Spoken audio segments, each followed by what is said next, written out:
much, you know, it's always intimidating when somebody says, watch this guy, he's going to really knock your socks off. I will tell you this.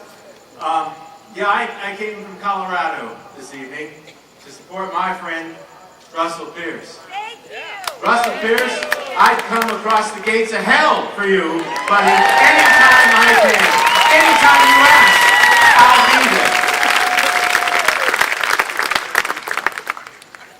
I ran for Congress in 1998. I went in that year and I kept thinking, you know, there's got to be somebody here. There's got to be somebody in this great place we call the marketplace of ideas that shares my concern about our borders, about our country. The issue was always, to me, far bigger than just the issue of jobs or the kinds of problems that we see constantly as a result of illegal immigration. The rule of law is an important facet of America. It's it is the basis upon which we make the claim for a moral high ground. When we ignore it, when we abuse it, when we pretend that it's just something that's inconvenient, we don't want to pay attention to the law, we lose the moral high ground. And I would speak and I would go up every night because what is a freshman, this little Italian kid from North Denver who, you know, I mean, I had no committee chairmanships, I had no power, I had nothing, and I was never going to get it because I knew that I was going to be fighting not just the forces that are arrayed against you on the left, but oftentimes I was going to be fighting my own party and the leadership, quote, leadership in that party. But you know what? When you go to Congress, and Russell knows this, because he takes the same oath, you take an oath.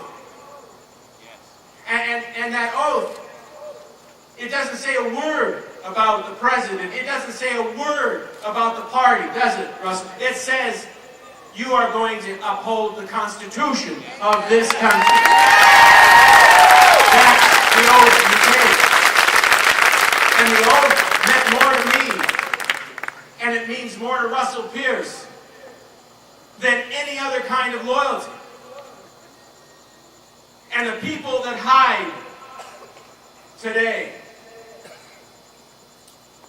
the people who are fearful of standing with him,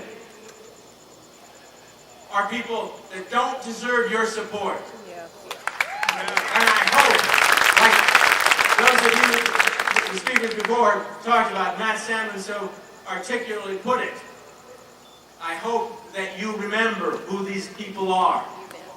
Because they're not here tonight because they don't have the guts to stand with a man who has served them and this country well. Don't forget this.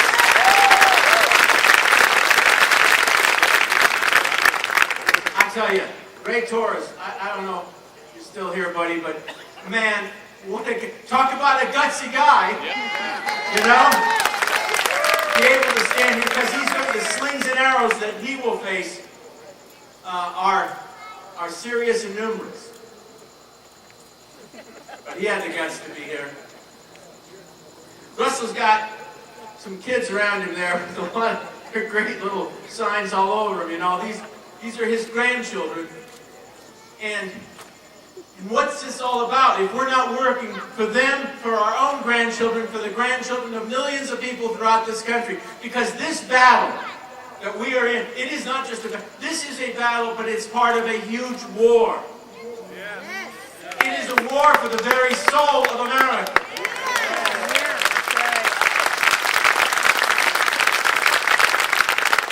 It is a soul for the America that the founders put together. It's an America that is hated by the left. And they know that the way, that one of the things that they can do to achieve their goals and to bring down that America is to, in fact, work away at that moral, I told you, that moral high ground that existed. And attack it everywhere you can. And when we ignore the fact that millions of people are coming across these borders over time, many of them not just simply looking for the job that no American would take, many of them looking to do very serious, very damaging things to this country. And you know, at the same time, you've got people like Janet Incampitano, who had lived here, who knows very well what those problems are on this border, but who says over and over and over again, the border is secure. There's nothing to worry about. The border is safe. Tell that to the Krantz family. Tell them that the border is safe. Tell Brian Terry's family that this border is safe. She knows it to be a lie. The entire administration knows it to be a lie. Yes. They know the drugs that are coming across. They know the connections between the cartels and the people in this country, the lawbreakers in this country. They know it exists, but they pretend it doesn't. Why? Because, of course, they have to do that. They have to present this false front about a secure border. And pretty soon, they'll suggest to you that now that we've got this safe border, we need something called amnesty. Well, they will call it, they won't use the A word, of course. They'll call it comprehensive immigration reform. That's a euphemism for amnesty. We all know it. But they have to build this false front. They have to pretend that everything is just dandy down here. And there's nothing more to be concerned about. And now we can have amnesty and start that ball rolling again. This is a huge war. A major battle in this war being fought right here in this state. And right here with this man.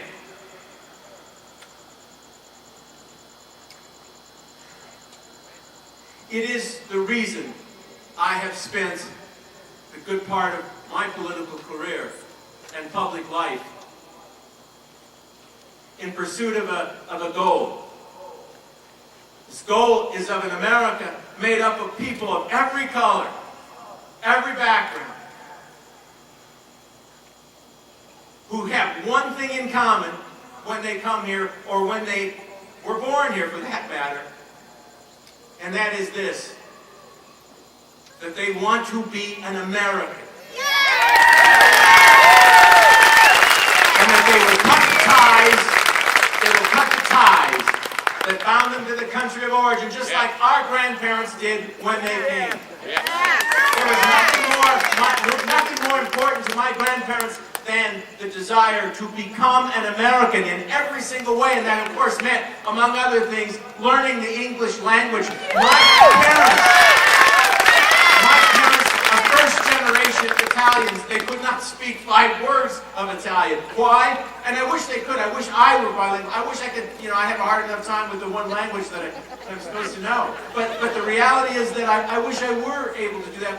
But the point that was being made to them by their parents is that this is the country we have come to. This is the country we want to be part of. This is the country we love, and we have no ties anymore.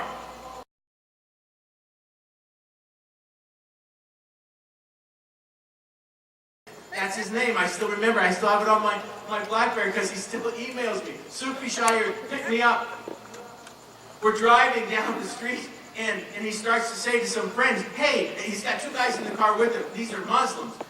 He's from, I can't remember now, it's Ethiopian. But he says to these 2 other friends of his that were in the car, they've just been waiting, and I got in the car with him, and he's taking me back to the hotel. And he goes, aren't you that guy? Because I think I've seen you on television.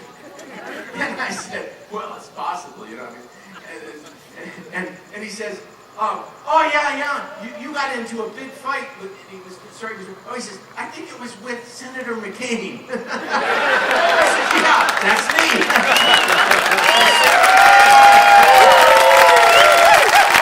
And I thought we were going to get into an argument, I did. I thought, this guy's he's going to dump me out on the street here. He goes, oh man, you're great. He says, what's wrong with you Republicans? Don't don't you understand how important it is to fight for the security of your country? This guy is telling me, he's, Suki Shair. God bless you, Suki, if you're out there, I don't know, I hope you're still around here, because I'm telling you, you were right. You know what he said to me? He goes, always remember, as I'm getting on the car, listen, these are his words. He goes, language, border, culture. So what my point is, they do come from everywhere, and you can come here from any place and accept the idea that you have now entered the promised land. Because this is it. Yes. We are the last best hope for humanity. And the battle to maintain that. There are people in this, I see them right out here in the press. I mean, they can't stand, they're just eaten alive by everything I say. This is basically right. Because they hate the idea. They hate the idea that there are people who feel as we do about this country. But you know what? That's tough. You're going to have to lump it. Because we will win this thing.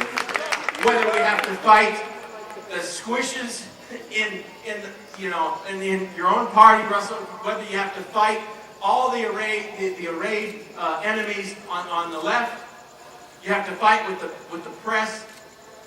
It's okay, because we have something that's more powerful than all of them. It is the idea of America.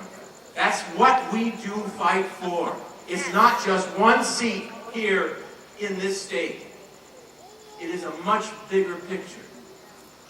And I'll tell you, my wife used to teach Russian. We used to go to the old Soviet Union, take kids there all the time. They had this saying, I remember, because, it was something that the people over there, for the most part, did not want to stand out in any crowd. They were okay with being part of the collective, for the most part. And they had this saying, and it predated the revolution. It was that the stalk of grain that stands up higher than the rest risks getting its head cut off first. And it frightened them, so that they wanted to be, when people said that, you knew that they just wanted to be part of the herd. They did not want to stand up. They did not want to take the slings and arrows. They would just as soon sit in the legislature, sit in the Congress of the United States, or anywhere else, and simply put a card in the machine and vote, and take Codels and whatever, But don't take a chance. Your political head may be cut off if you do. Well, you know what? They're going to try, Russell, but by God, they're not going to get you. Hey, you hang in there with him. I'll be here anytime you want me, buddy.